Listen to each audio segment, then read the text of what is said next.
Hey peeps, we are back. We are talking You, Me, and My Ex, Season 1, Episode 6. Before we get into the video, please do me the honors of subscribing to my channel, hitting the notification bell so you can always be notified when I post new content, hitting the thumbs up because that does wonders for my channel, and share. Thanks. So this episode starts off with Kay, Jerry, and Jessica. Jerry and Kay have just come back from their overnight trip at the cabin that Jerry owns, and things are going really well. They're both still riding the joy of the good time that they had the night before. However, Jessica is really on something. Jessica is being extremely passive aggressive. I have no idea what is happening, but she is clearly not willing to budge a little bit. She is Jerry's ex-wife, but she is functioning in that home as if it is, number one, her house, and that she is Jerry's wife. And she is very unhappy with Kay being there. So when Jerry gets in, he tells Jessica that he is in the best mood, that Kay is in a really good mood, and maybe her and Jessica can work through their issues. And she pretty much tells him that that's not going to happen. She doesn't trust Kay. She doesn't believe that Kay is in love with him, and that Kay does not have good intentions for Jerry.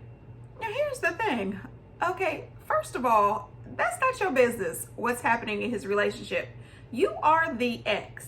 That's the first thing. The second thing is Jerry has said that him and Kay have had their relationship online this entire time.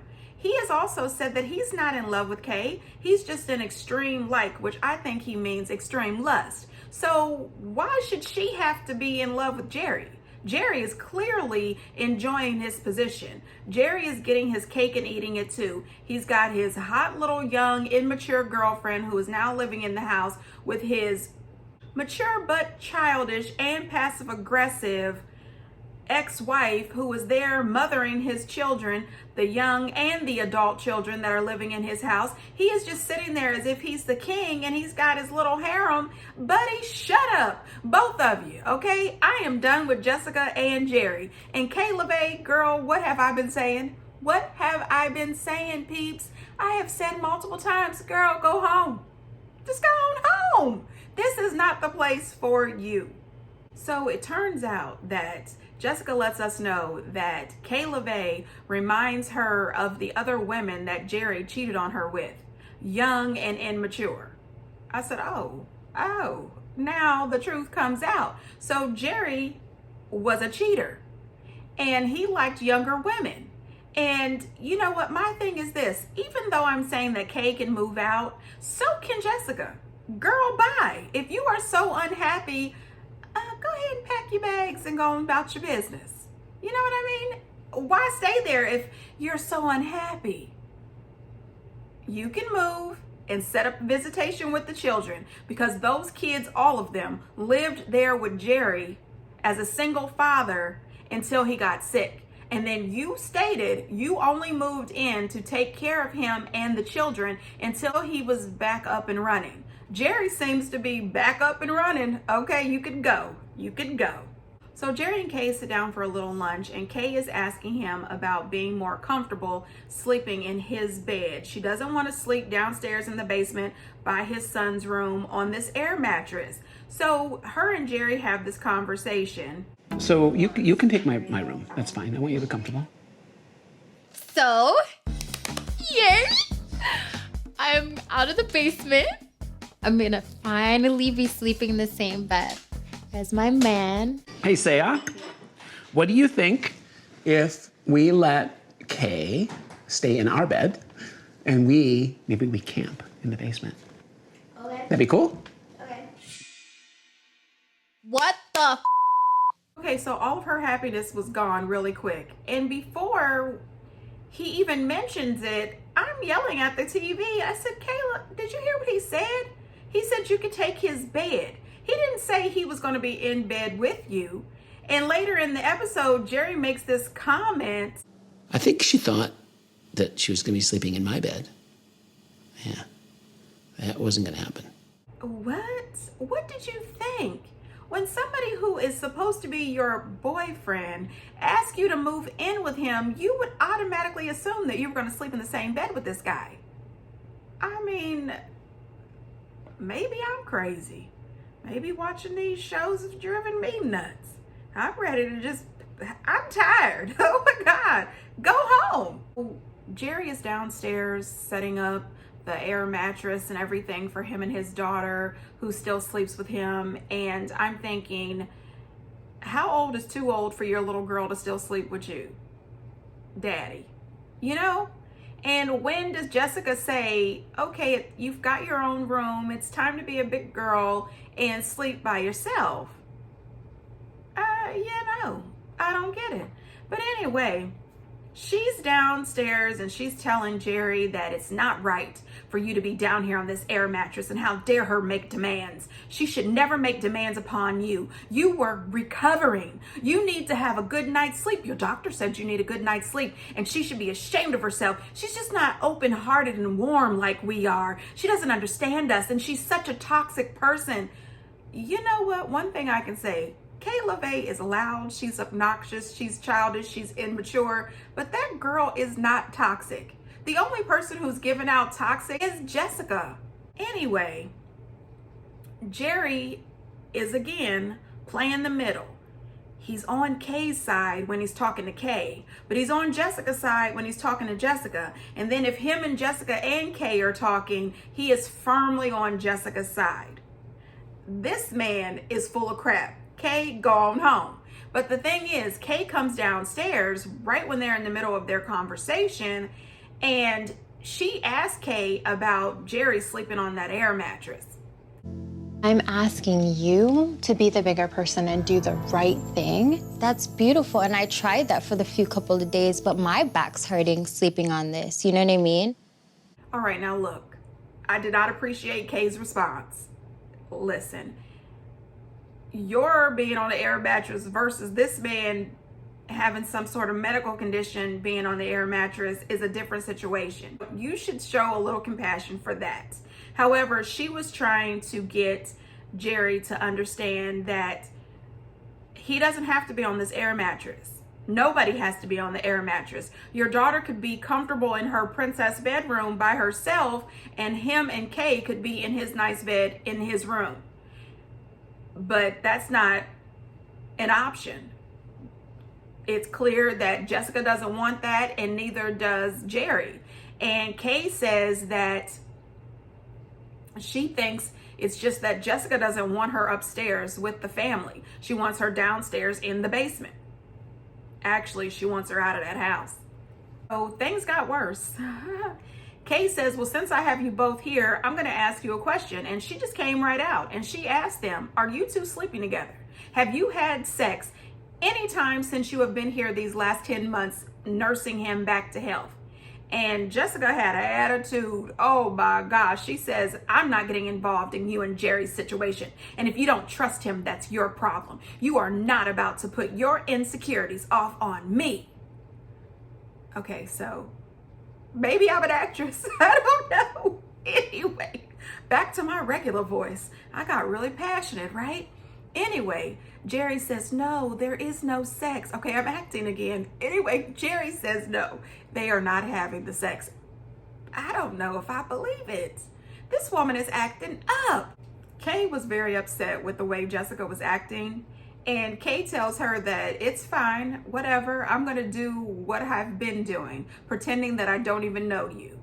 I said, oh gosh. This is getting good and bad at the same time. So after that very awkward conversation, Kay goes upstairs and she's very upset. Her feelings are hurt. Jerry stays downstairs to continue to comfort Jessica. And Kay makes the comment. She says, well, there you go. There you go. You see where he is. He's down there comforting her, his ex-wife, instead of his current girlfriend. So she calls one of her friends and she explains the situation. You know how like I told you about my boyfriend, right? He doesn't give me a bed. He puts me on an air bed and he puts me in the closet. Wait.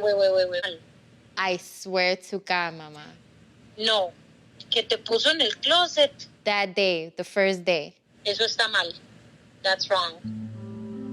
Why is he hiding you?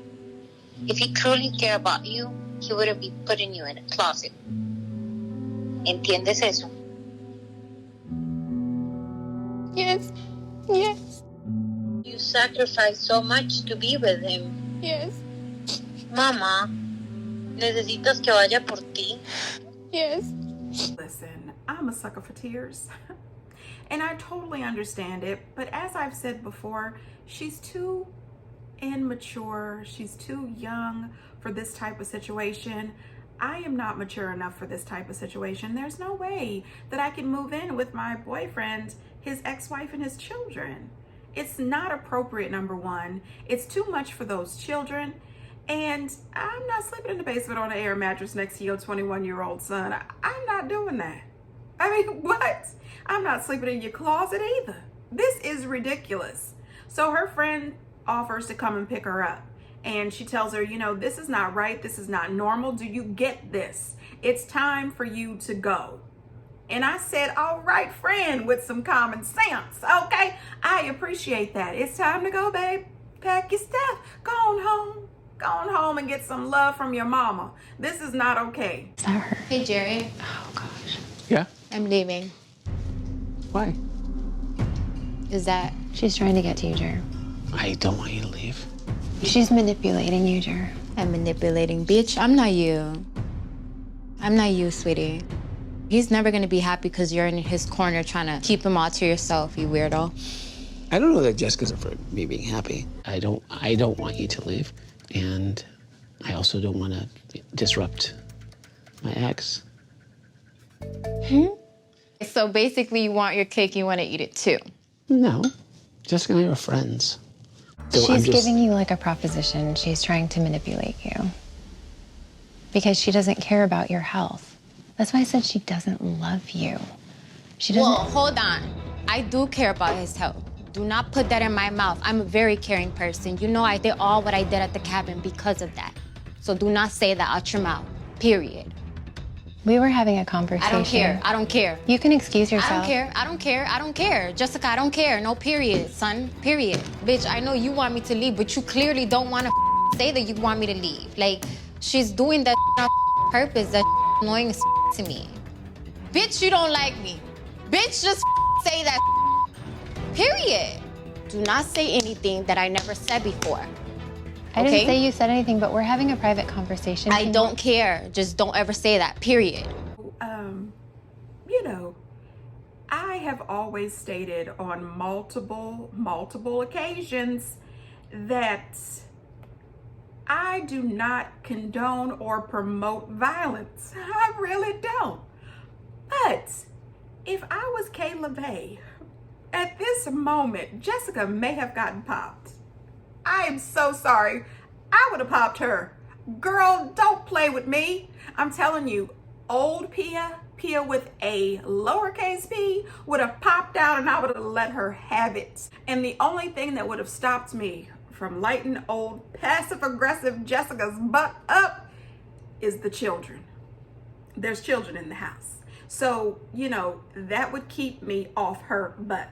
I would have let Jerry up too. But my thing is this, Jerry must be okay with stress. I mean, you've got your girlfriend moving in with your ex-wife and kids. You had to know that that was gonna be stressful, right, Jer? Jessica's comments about Kay being manipulative, she's manipulating him. Honey, please stop describing yourself. You are the manipulator in this trio. And you, ma'am. Jerry will never be in a healthy, happy relationship as long as Jessica is living in his house, as long as Jessica is calling all the shots. And it is absolutely very clear that Jessica is still in love with Jerry. And I think that Jerry absolutely did wrong by Kay because he never stood up for her. He never put himself in her position, and he should never have invited her to live there if he didn't plan on being in a real relationship with her and showing her the least bit of respect. Anyway, Caroline, Alex, and Steven. So it's Valentine's Day, okay? And Alex has pulled out all the stops. He tells Caroline that he is going to make her dinner, and she looks weirded out a little bit and surprised because she says that he can't boil water. Then all of a sudden he tells her that there's going to be a 3-course meal, and he's in the kitchen, he's whipping up this salad, which is going to be the first course, and spills the salad all over the floor. And she says, oh gosh. And then he tells her he's just kidding. He cleans up the salad, and a private chef rings the doorbell. So the private chef gets there, and she's whipping up something good. I've seen some asparagus and some filet. It looks like a really good Valentine's Day.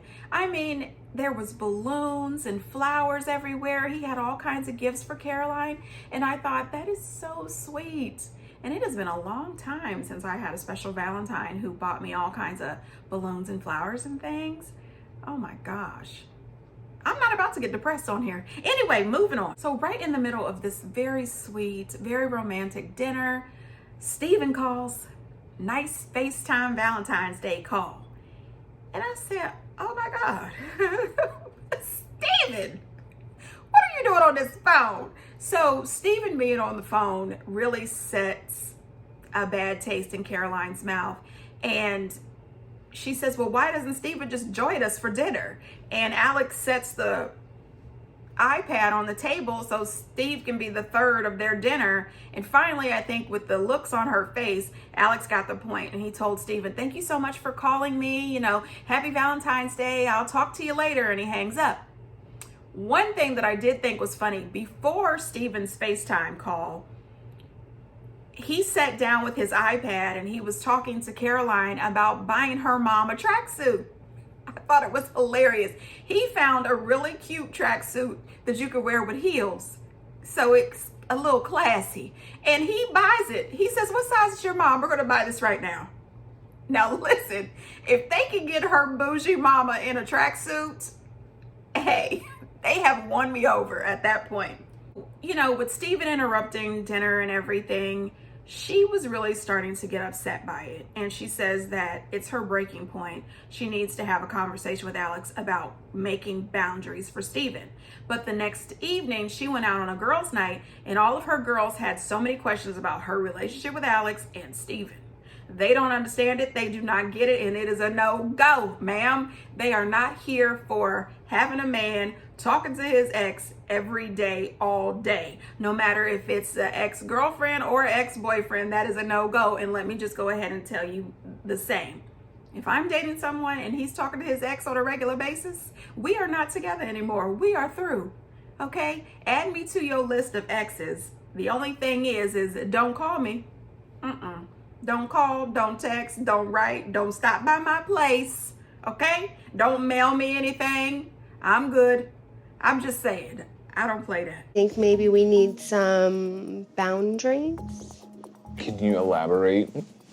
You need some distance with Steve.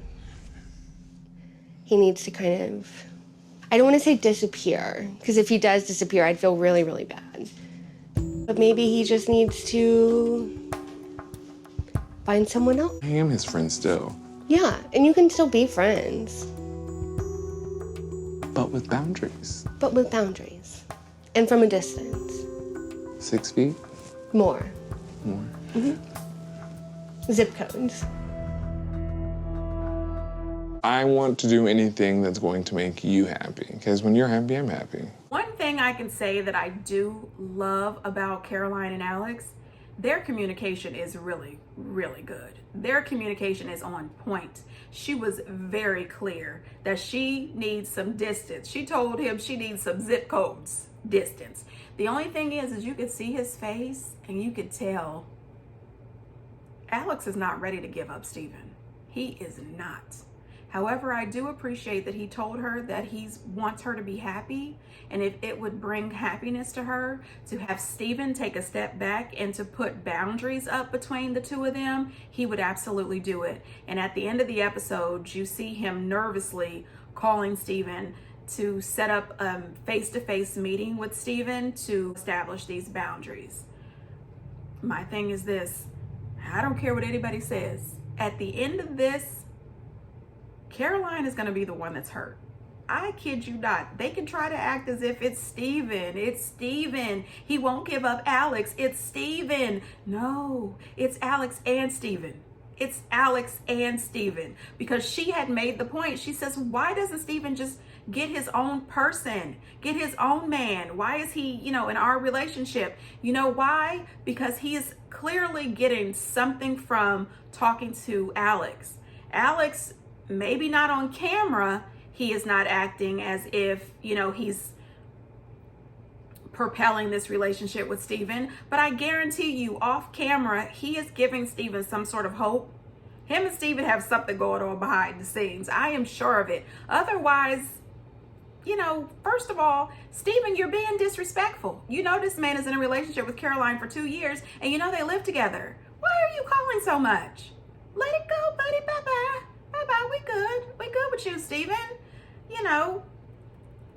Send Alex a farewell tracksuit and go on about your business. Honey, now. Honey, listen. Oh, gosh. The last couple of the evening was Lauren, John, April, and Roy. So the show starts out with April telling Lauren that John has asked her to marry him again, and she wants Lauren to be her maid of honor. Honey, listen.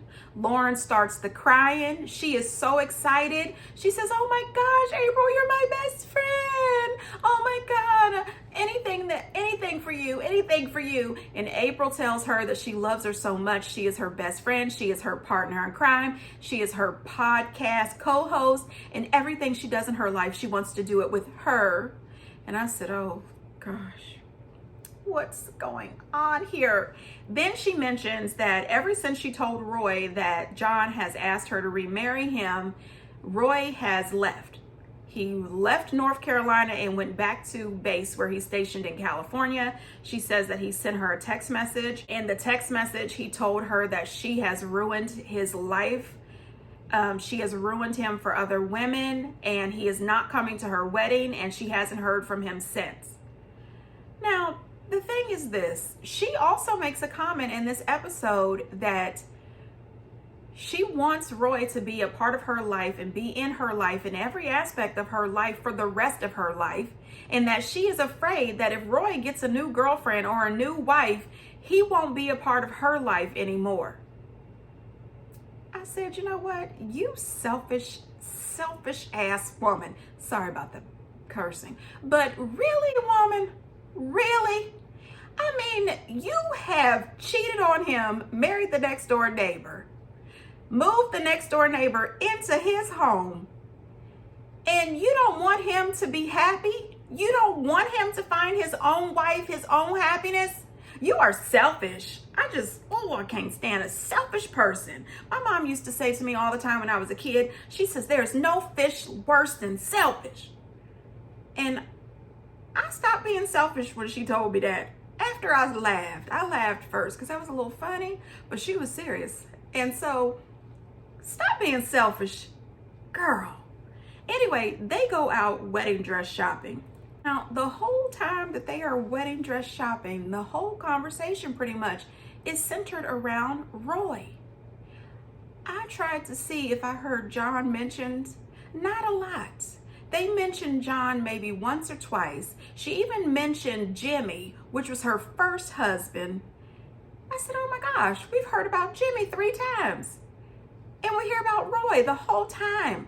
And as they're talking, the sales lady is absolutely baffled. In case you don't know, so she married my ex-husband. So she's my son's stepmom. And we were all neighbors. So April's story has probably caught me off guard. Hold on. No. You went and got the matching tattoo with your ex-husband? Yeah. My second husband. Really? We have matching tattoos. Yeah. This is getting even better. Literally, every time she opens her mouth, it's something else. It's like, how in the world? I don't know. I think April's secretly still in love with her ex-husband. The sales lady just can't believe it. And she believes the same thing that I believe. April is still in love with Roy. If there was a way that she could be married to both Roy and John, she would totally do it. she hasn't let go of Roy at all. And then at the very end, she makes this comment. She says that she wasn't able to pick out a dress because she's not sure what she wants to do because Roy doesn't want to come to the wedding, and she's wondering if she's making a big mistake. I said, what is John thinking? This woman does not know if she's making a mistake because she still loves Roy and she wants Roy in every way. And those dresses were drop dead gorgeous. They really were. I said, oh my gosh, I have really got to get back to working out. I mean, dang. But anyway, you know what? This is not about me. I can't wait till next week. I really can't. These people are still crazy and I'm still watching. Anyway, peeps, please get down in the comments and let me know what you thought of this week's episode. And see, are these people as crazy as I think? Anyway, you guys, until next time, bye.